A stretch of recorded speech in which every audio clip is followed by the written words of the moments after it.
ওনারা যে ব্যবহার করেন মমতা বন্দ্যোপাধ্যায়ের বাব্বা পান্ত যখন করেন তখন ভালো, যোগী আদিত্যনাথকে বলে জি, জেপি নাড্ডাকে বলে জি, আর মমতা বন্দ্যোপাধ্যায়কে বলে বুড়ি, চোর, ফুপু, খালা, তখন এই শব্দগুলো খুব ভালো। মানে তুমি করলে চমৎকার আর আমি করলে বলৎকার। নমস্কার বন্ধুরা, আপনারা দেখছেন পারফেক্ট পলিটিক্স, সাদা বাংলায় রাজনীতির কথা। বন্ধুরা, আপনারা শুনলেন তৃণমূলের সেকেন্ড ইন কমান্ড কি বলছেন। তৃণমূলের নাম্বার 2 অভিষেক বন্দ্যোপাধ্যায় কি বলছেন। তিনি বলছেন যে দেশ থেকে নাকি কলকাতা হাইকোর্টটাকেই তুলে দেওয়া উচিত। ভয়ঙ্কর কথা কিন্তু বলে দিলেন অভিষেক বন্দ্যোপাধ্যায়। এই কদিন মমতা বন্দ্যোপাধ্যায় যেভাবে কলকাতা হাইকোর্টকে আক্রমণ করেছেন, তার থেকে যেন 2 কদম এগিয়ে গিয়ে অভিষেক বন্দ্যোপাধ্যায় আক্রমণটা করলেন, এবং সেই আক্রমণ করতে গিয়ে কলকাতা হাইকোর্টকে দেশ থেকে তুলে দেওয়ার পাশাপাশি ব্যাটিং চক্রের কথাও কিন্তু তিনি মুখে আনলেন। ক্রিকেটে যেমনটা ব্যাটিং হয়, ব্যাটিং চক্র চলে, জুয়া চলে, সেরকমই নাকি কলকাতা হাইকোর্ট হয়ে দাঁড়িয়েছে। মারাত্মক অভিযোগ কিন্তু অভিষেক বন্দ্যোপাধ্যায় করলেন, এবং এই যে অভিষেক বন্দ্যোপাধ্যায়ের কলকাতা হাইকোর্টকে আক্রমণ, কলকাতা হাইকোর্টের উপর একটা অনাস্থা, সেই অনাস্থা নিয়ে কিন্তু নানা প্রশ্ন উঠতে শুরু করেছে।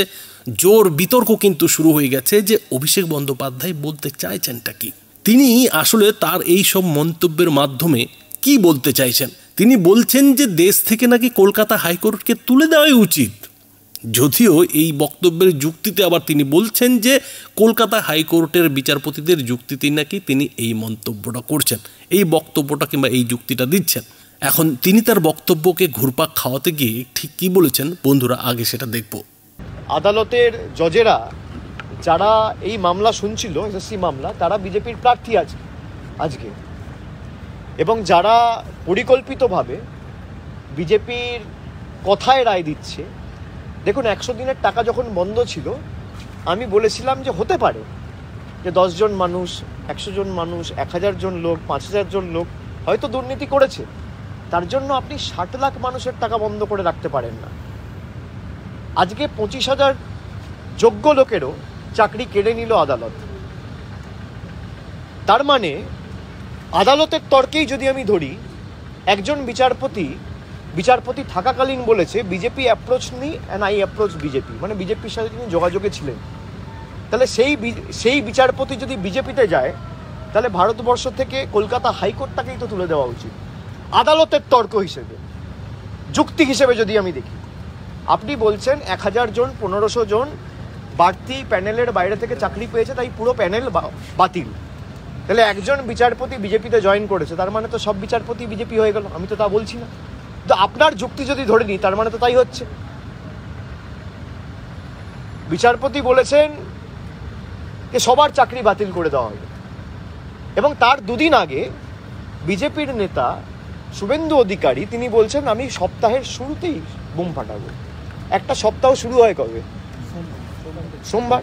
আপনারাই বলছেন সোমবার, রায়টা এলো কবে? সোমবার। এটা কি কাকতালীয়? আমি এইটুকু প্রশ্ন খালি সাধারণ মানুষের কাছে রাখছি। দলগতভাবে তৃণমূল কংগ্রেস সর্বশক্তি প্রয়োগ করে আপনাদের পাশে ছিল, আছে এবং থাকবে। কারোর চাকরি আমরা যেতে দেবো না, বিশেষ করে মেধাযুক্ত যাদের চাকরির প্রয়োজন, যারা কষ্ট করে মেধার ভিত্তিতে চাকরি পেয়েছে। আজকে প্রতিশোধ নেওয়ার জন্য এই যে হাইকোর্টের অর্ডার, তার রন্ধে রন্ধে বিজেপি স্ট্যাম্প রয়েছে।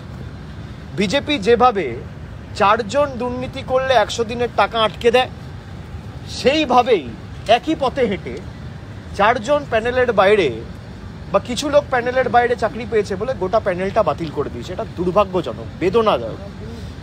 এই ভূভারতে আমরা কোথাও দেখিনি। কলকাতা হাইকোর্ট যেভাবে, কলকাতা হাইকোর্টের একাংশ বিজেপির সাথে যোগসাযোগে রয়েছে এবং তাদের কথায় বিচার ব্যবস্থা প্রভাবিত হয়ে রায় দিচ্ছে, কেন শুভেন্দু অধিকারীর বিরুদ্ধে ব্যবস্থা হবে না? যারা বেটিং করে, বলে পরের বলে ছক্কা হবে, তাই হয়। কেউ বলে পরের বলে আউট হবে, তাই হয়। কেউ বলে পরের বলে একটা ইয়র্কার দেবে, তাই হয়। এগুলো হচ্ছে অর্ডার ফিক্সিং, দুর্ভাগ্যজনক। Court fixing. আগে আমরা বেটিং শুনতাম, এখন বেটিংয়ের নতুন মাত্রা অ্যাড করছে কলকাতা হাইকোর্টের একাংশ। বিজেপির লোকেরা বেটিং করছে, আর সেই বেটিংয়ের চক্র, সেই বেটিংয়ের দোসর হিসেবে কাজ করছে কিছু বিচার ব্যবস্থার বিচারকের আসনে থাকা বিচারপতিরা। বন্ধুরা বুঝতেই পারছেন যে অভিষেক বন্দ্যোপাধ্যায়ের এই যে মন্তব্য, সেই মন্তব্যটা কোন জ্বালা থেকে উঠে এসেছে। অভিষেক বন্দ্যোপাধ্যায় সবার শুরুতেই যে প্রশ্নটা তুলছেন যে বিচারপতি বিজেপিতে চলে গেছেন, আর সেই কারণেই নাকি কলকাতা হাইকোর্টটাই পুরো বিজেপির কাছে বিক্রি হয়ে গেছে। এখন অভিষেক বন্দ্যোপাধ্যায়ের কাছে প্রশ্ন যে দেশের বিচারপতি হিসেবে কোনো পার্টিতে কারো জয়েন, কোনো বিচারপতির এই যে জয়েনিং, যোগ দেওয়া, সেটা কি ভারতের রাজনৈতিক ইতিহাসে এই প্রথম? অভিষেক বন্দ্যোপাধ্যায় কি ভারতের রাজনৈতিক ইতিহাস জানেন না যে কত বিচারপতিরা এই আদালত ছেড়ে রাজনীতির ময়দানে নেমেছেন? এবং এই যে বিচারপতিদের রাজনৈতিক দলে যোগ দেওয়ার খেলা, এই খেলাটা কিন্তু তৃণমূল পার্টির মা কংগ্রেস পার্টি শুরু করেছিল, যে কংগ্রেস পার্টিতে খোদ তৃণমূল নেত্রী মমতা বন্দ্যোপাধ্যায় তার রাজনৈতিক জীবনটা শুরু করেছিলেন। দ্বিতীয় যে প্রশ্নটা অভিষেক বন্দ্যোপাধ্যায় তুলেছেন যে 100 দিনের কাজের টাকা 2-4 জনের অনিয়মের কারণে কেন আটকে দেওয়া হলো? হতেই পারে যে 2-4 জন 10 জনের ক্ষেত্রে একটা দুর্নীতি হয়েছে, তা বলে 60 লক্ষ মানুষের টাকা আটকে দেওয়া এটা কেন করলো? কিন্তু অভিষেক বন্দ্যোপাধ্যায় এই কথাটা বলছেন না যে 2-4 জন 10 জনের যে দুর্নীতি, সেই দুর্নীতির কারণে কিন্তু মোদী সরকার টাকাটা আটকায়নি, কেন্দ্র কিন্তু টাকাটা আটকায়নি। কেন্দ্র টাকাটা আটকেছে এই কারণে যে যেসব দুর্নীতি হয়েছে সেই সব দুর্নীতির তদন্ত কিন্তু রাজ্য সরকার ঠিকঠাক মতো করেনি, কিংবা কখনো করার চেষ্টা করেনি। আর যতটুকুই বা তদন্ত হয়েছে, সেই তদন্তে যারা দোষী বলে চিহ্নিত হয়েছে তাদের বিরুদ্ধে কিন্তু এই তৃণমূল সরকার কোনো ব্যবস্থাই নেয়নি। আর তার ফলে কিন্তু এই 100 দিনের কাজে সর্ষের মধ্যে ভূতের বাসা হয়ে পড়েছে। আর সেই ভূতের বাসা ভাঙার জন্য কেন্দ্রের তরফে রাজ্য সরকারকে বারবার বলা হয়েছে, কিন্তু রাজ্য সরকার সেসবে কান দেয়নি বলেই কিন্তু শেষ পর্যন্ত এই 60 লক্ষ মানুষের টাকা কেন্দ্রে নরেন্দ্র মোদী সরকার আটকেছে। ওই 2-4 জন 10 জনের বেনিয়মের কারণে নয়। কিন্তু অভিষেক বন্দ্যোপাধ্যায় পুরোটা বলছেন না। তৃতীয় যে ব্যাপারটা অভিষেক বন্দ্যোপাধ্যায় তার বক্তব্যে বললেন যে 25,000 যোগ্য লোকের, যোগ্য শিক্ষক শিক্ষিকার নাকি চাকরি আদালতের আদেশে বাতিল হয়ে গেছে। এইখানে প্রশ্ন যেটা উঠছে যে অভিষেক বন্দ্যোপাধ্যায় 25,000 জনকেই কি করে যোগ্য প্রার্থী বলছেন? খোদ রাজ্য সরকার কিংবা এসএসসি, স্কুল সার্ভিস কমিশন বলতে পারছে না যে কারা যোগ্য আর কারা অযোগ্য, অথচ অভিষেক বন্দ্যোপাধ্যায় নির্দ্বিধায় বলে দিচ্ছেন যে 25,000ই নাকি শিক্ষক শিক্ষিকা যোগ্য। এটা কোন তথ্যের ভিত্তিতে অভিষেক বন্দ্যোপাধ্যায় বলছেন? তার কি কোনো জবাব তিনি দিতে পারবেন? তারপরে অভিষেক বন্দ্যোপাধ্যায় আরও একটা কথা বলেছেন যে শুভেন্দু অধিকারী নাকি বলেছিলেন যে সপ্তাহের শুরুতেই তিনি নাকি বোমা বিস্ফোরণ করবেন, আর সেটাই নাকি কলকাতা হাইকোর্টের রায় হয়েছে। কিন্তু অভিষেক বন্দ্যোপাধ্যায় শুভেন্দু অধিকারীর সেই বক্তব্য কিংবা সেই দাবিটা শোনেননি। সেখানে কিন্তু শুভেন্দু অধিকারী এটা বলেননি যে সোমবার তিনি বোমা বিস্ফোরণ করবেন। তিনি বলেছিলেন যে সপ্তাহের শুরুতে একটা বোমা পড়তে চলেছে, একটা বোমা পড়বে, আর তাতে তৃণমূল একেবারে নড়ে যাবে, হিলে যাবে। পাশাপাশি অভিষেক বন্দ্যোপাধ্যায় যে যুক্তিটা দিচ্ছেন যে শুভেন্দু অধিকারী এভাবে আগেভাগেই জানলেন কি করে, অর্থাৎ নিশ্চয়ই ষাটগাঁট রয়েছে বলেই কলকাতা হাইকোর্টের এই যে রায়, সেই রায়টা তিনি আগেভাগেই ওই বোমা বিস্ফোরণ করবেন বলে জানিয়ে দিয়েছিলেন। আর এখানে এই 7টা বাজির কোথাও একটা অভিযোগ কলকাতা হাইকোর্টের বিরুদ্ধে অভিষেক বন্দ্যোপাধ্যায় আনছেন এবং কলকাতা হাইকোর্টকে ভারতবর্ষের মাটি থেকে তুলে দেওয়ার কথা বলছেন। কিন্তু অভিষেক বন্দ্যোপাধ্যায়ের কাছে অনেকের যেটা প্রশ্ন যে শুভেন্দু অধিকারী কি এটাই প্রথম ভবিষ্যৎবাণী করলেন? শুভেন্দু অধিকারী তো এর আগে আরও বহু ভবিষ্যৎবাণী করেছেন, আর সেই সব ভবিষ্যৎবাণী অনেকগুলোই মিলেছে, অনেকগুলোই মেলেনি। তো শুভেন্দু অধিকারীর যেসব ভবিষ্যৎবাণী মিলে গেছে সেসব নিয়ে তো তৃণমূল নেতারা চিৎকার চেঁচামেচি করেন, কিন্তু শুভেন্দু অধিকারীর যেসব ভবিষ্যৎবাণী মেলেনি সেসব নিয়ে তো এনারা কোনো কথা বলেন না। আর এ ধরনের ভবিষ্যৎবাণী করা শুভেন্দু অধিকারীর মতো পোড় খাওয়ার নেতার পক্ষে কি খুবই কঠিন? কেননা সোমবার কলকাতা হাইকোর্টে একটা বড় রায় আসতে পারে, সেটা শুভেন্দু অধিকারী আগে থেকে জানতেন। এবং এই মামলায় যেসব আইনজীবীরা লড়াই করছিলেন সেই আইনজীবীদের মধ্যে বিজেপিরও কয়েকজন আইনজীবী ছিলেন। এখন সেই আইনজীবীদের কাছ থেকে শুভেন্দু অধিকারী যদি এটা জেনে থাকেন যে সোমবার একটা বড় রায় আসতে চলেছে, আর সেই রায়ে রাজ্য সরকারকে ধাক্কা খেতে হবে, যেটা কিনা আইনজীবীরা তাদের যে সওয়াল জবাব, সেই সওয়াল জবাবের সময় কিন্তু অনেকটাই বুঝতে পারেন যে বিচারপতি কোন রায় দিতে চলেছে, কে হারতে চলেছে আর কে জিততে চলেছে।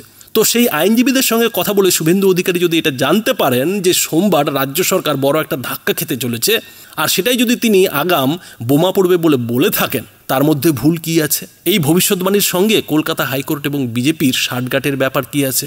আর এখানেই যেটা প্রশ্ন উঠছে যে অভিষেক বন্দ্যোপাধ্যায় যেভাবে দেশের মাটি থেকে, ভারতবর্ষের মাটি থেকে কলকাতা হাইকোর্টকে তুলে দেওয়ার যুক্তি হিসাবে কলকাতা হাইকোর্টের বিচারপতির রায়দের উল্লেখ করেছেন, বলেছেন যে বিচারপতিরা ওই কজন অবৈধ নিয়োগের কারণে সবারই যেভাবে চাকরি বাতিল করেছেন, তাহলে তো যেহেতু কলকাতা হাইকোর্টের এক প্রাক্তন বিচারপতি বিজেপিতে যোগ দিয়েছেন, সুতরাং কলকাতা হাইকোর্টটাই দুর্নীতিগ্রস্ত হয়ে পড়েছে, কলকাতা হাইকোর্টটাই নাকি বিজেপির কাছে বিক্রি হয়ে গেছে। কথা হলো যে অভিষেক বন্দ্যোপাধ্যায়ের এই যুক্তিরও কিন্তু একটা পাল্টা যুক্তি আছে, আর সেই যুক্তিটা হলো যে অভিষেক বন্দ্যোপাধ্যায় ওই কলকাতা হাইকোর্টের একজন প্রাক্তন বিচারপতি বিজেপিতে যোগ দিয়েছেন বলে যেভাবে কলকাতা হাইকোর্টটাকেই ভারতবর্ষের মাটি থেকে তুলে দেওয়ার কথা বলছেন, যেভাবে যুক্তি দিচ্ছেন, তাহলে তো অভিষেক বন্দ্যোপাধ্যায়ের যুক্তিতে যেহেতু কলকাতা হাইকোর্ট ভারতবর্ষের মাটি থেকে এই কারণে উঠে যাবে যে উচ্চ আদালতের সঙ্গে বিজেপির সাঠগাঁঠ হয়ে গেছে, তাহলে একটি আদালত যখন সাঠগাঁঠ করে ফেলেছে তাহলে তো দেশের সব আদালতই বিজেপির সঙ্গে সাঠগাঁঠ করে ফেলেছে, অর্থাৎ দেশের সমস্ত আদালত বিচার ব্যবস্থাকেই লাটে তুলে দিতে হবে। আর এই যে অভিষেক বন্দ্যোপাধ্যায় কিংবা মমতা বন্দ্যোপাধ্যায়রা কলকাতা হাইকোর্টের মতো একটি প্রাচীন সম্মানজনক প্রতিষ্ঠানের বিরুদ্ধে এ ধরনের কথা বলছেন, এমন অভিযোগ তো অন্য রাজ্য থেকে আসছে না, এমন অভিযোগ তো অন্য রাজ্যের বিরোধীরা কখনো করছেন না।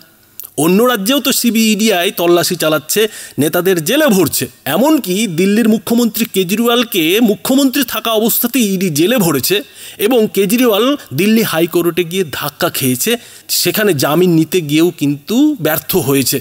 তা বলে আম আদমি পার্টি তো দিল্লি হাইকোর্টের বিচারপতিদের সঙ্গে বিজেপির সাঠগাঁঠের কথা বলেনি, বিজেপির আর বিচার ব্যবস্থার ব্যাটিংয়ের তত্ত্ব খাড়া করেননি। তাহলে শুধুমাত্র সারা দেশের মধ্যে এই তৃণমূল কিংবা তৃণমূল নেত্রী মমতা বন্দ্যোপাধ্যায় কিংবা অভিষেক বন্দ্যোপাধ্যায়রা এই কলকাতা হাইকোর্টের বিরুদ্ধে কিংবা দেশের বিচার ব্যবস্থার বিরুদ্ধে পেছনে পড়েছেন কেন? এমনই কিন্তু নানা প্রশ্ন বন্ধুরা অভিষেক বন্দ্যোপাধ্যায়ের যে মন্তব্য সেই মন্তব্যকে ঘিরে উঠছে। বন্ধুরা, এই বিষয়ে আপনাদের মতামত কি তা অবশ্যই এই ভিডিওটির নিচে কমেন্ট বক্সে লিখে জানাবেন। ধন্যবাদ।